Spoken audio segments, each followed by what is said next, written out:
2021 നിന്ന് 2026 പടിവാതിലെത്തി നിൽക്കുമ്പോൾ 5 ഇരട്ടിയാണ് കൂടിയിരിക്കുന്നത് സ്ത്രീകൾക്കെതിരെയുള്ള കുറ്റകൃത്യം.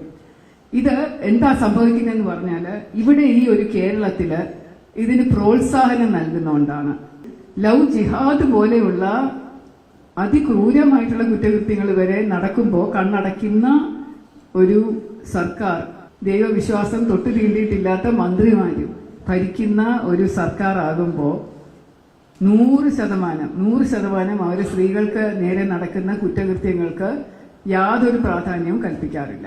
ഒരു വനിതാ പോലീസ് ഓഫീസറായിട്ടുള്ള എനിക്ക് നേരെ തന്നെ എന്തെങ്കിലും സംഭവം ഉണ്ടായാൽ അത് നേരിടുന്നത് ഞാൻ ഒറ്റയ്ക്കായിരിക്കും.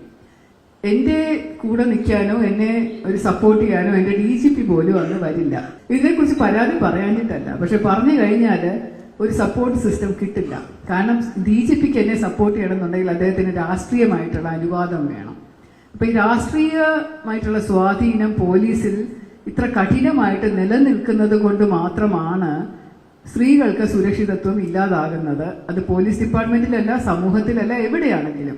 നമ്മൾ കണ്ടതാണല്ലോ, ഒരു മന്ത്രിയുടെ ഭാര്യ ഇതുപോലെയുള്ള ഒരു പ്രയാസം വന്നപ്പോൾ മുറിക്കകത്ത് അടച്ചിട്ട് അവർക്ക് പുറത്തിറങ്ങാൻ പറ്റാത്ത ഒരവസ്ഥ വന്നപ്പോൾ 112 എന്ന് പറയുന്ന ഹെൽപ്പ് ലൈൻ നമ്പറിൽ വിളിച്ചിട്ട് പോലീസ് സഹായിക്കാത്തത് എന്തുകൊണ്ടാണ്? എതിർ നിൽക്കുന്നത് ഒരു മന്ത്രിയായതുകൊണ്ട്. അതുകൊണ്ട് ഇവിടെ രാഷ്ട്രീയത്തിനാണ് വില